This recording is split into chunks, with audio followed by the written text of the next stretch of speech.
पीले दांत वाली बहू। रंजना कभी ब्रश नहीं करती थी। उसे कितनी बार उसके माँ बाप ने डांटा, लेकिन उसका कोई असर उस पर होता ही नहीं था, जिस कारण से उसके दांत पीले पीले हो जाते हैं। शादी के बाद।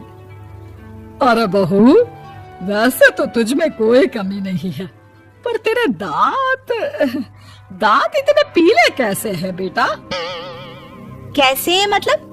कोई सर्जरी थोड़ी ना कराइए। वो तो क्या नाम, मैं ब्रश नहीं करती थी तो पीले हो गए। अब क्या करूं? आप कहें तो लाल करवा लूं या फिर काले? यार ये क्या है, क्यों माँ से लड़ रही हो? लड़ रही हूँ? अरे मैं लड़ रही हूँ या ये बोल रही है कि दांत पीले है, पीले। अरे तपस्या थोड़ी ना की है इन्हें पीले करने के लिए। बकायदा ब्रश नहीं किया है 20 साल तक, तब जाकर। छी, कैसी बात कर रही हो? ये उस वक्त तो पीले नहीं थे जब हम लोग तुम्हें देखने आए थे। अरे तब साफ करवा लिया होगा डेंटिस्ट के पास जाकर। अब देखो कैसे पीले पीले लग रहे हैं। रंजना सास की तरफ गुस्से से देखती है। फिर शुरू हो गई पीले पीले पीले। अरे पीले तो तब भी थे जब मेरे हाथ का रसगुल्ला उड़ा उड़ा कर खा रही थी और बोल रही थी, लड़की नहीं गुणों का खजाना दे रहे भाई साहब आप। खैर अब वो लोग करते भी तो क्या करते, पीले दांत वाली बहू पल्ले पड़ी थी तो झेलना तो था ही। एक दिन कीर्तन में रंजना गाना गा रही थी। अरे कमला बहन, माँ का द्वार है, यहाँ तो सब शुद्ध होकर आते हैं, फिर अपनी बहू को ब्रश भी नहीं करवाती तुम। दूर से पीले पीले दांत भक्ति में बाधा उत्पन्न कर रहे हैं। अरे कोई 2 साल के बच्चे थोड़ी ना लेकर आई हूँ मैं बहू बनाकर। अच्छी खासी लड़की है, अरे कैसे करवाऊं ब्रश? ये तो उसे खुद करना चाहिए ना। अब माँ बाप तो इसके जैसे तैसे निपटा दिए, ये नहीं सोचा कि सास कैसे संभालेगी। सास बहू को लेकर घर आ जाती है, लेकिन सोच लेती है कि अब इसे लेकर कहीं नहीं जाएगी। अगले रोज बहू कहती है, अरे क्या हो गया, मंदिर नहीं जाना क्या? कीर्तन का वक्त हो रहा है। मेरी मधुर वाणी से कान्हा जी जागते हैं और सोते हैं। आप तो जानती है ना उनकी भक्ति में कितना मन लगता है मेरा। वो क्या है ना, तबीयत ठीक नहीं लग रही है मेरी, आराम करूंगी मैं। तबीयत ठीक नहीं लग रही? अभी तो मिथुन के गाने पर नाच रही थी आप, और अब बोल रही है कि तबीयत ठीक नहीं लग रही। अरे भक्ति में मन लगा लो सासू माँ, ऊपर जाना है, क्या मुंह दिखाओगी आप? हाँ? सास को बहू की बात पर गुस्सा आ जाता है। मैं क्या मुंह दिखाऊंगी, इसकी चिंता तो ना कर, समझी? अपने मुंह की चिंता कर, जो ये पीले पीले दांत लेकर हर जगह पहुंच जाती है। पता है लोग कितना मजाक बनाते हैं। ना जी ना, मैं नहीं जाना कहीं तेरे साथ।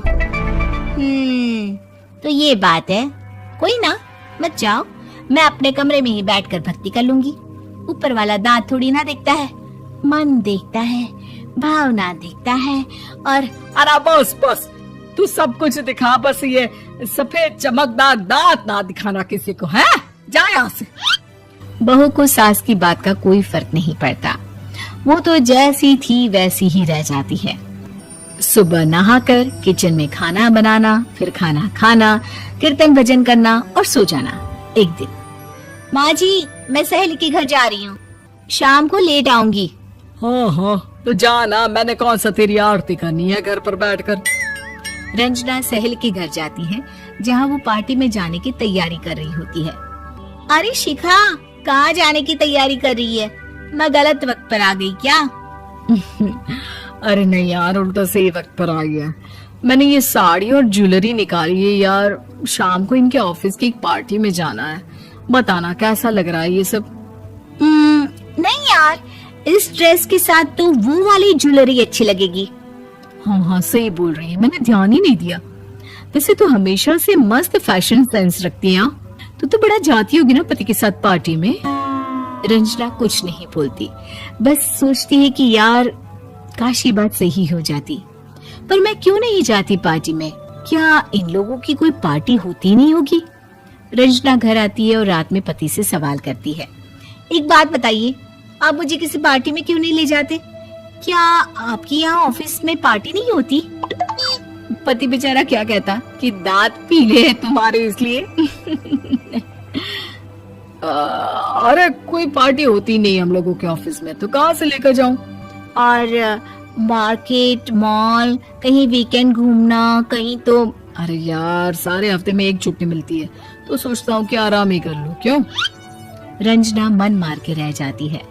पहले कभी सास के साथ मंदिर जाया करती थी, लेकिन वो भी सास ने ले जाना बंद कर दिया। घर बैठी बैठी रंजना बोर हो जाती है। तभी उसे आइडिया आता है और वो मायके जाने का सोचती है। सासू माँ, 2 दिनों के लिए मम्मी के घर जा रही हूँ। अच्छा अच्छा ठीक है, आराम से जा। और हाँ, माँ से कुछ अच्छी आदत सीख कर आना कि कैसे शरीर के हर भाग की तरह दांतों की सफाई भी जरूरी होती है, समझी?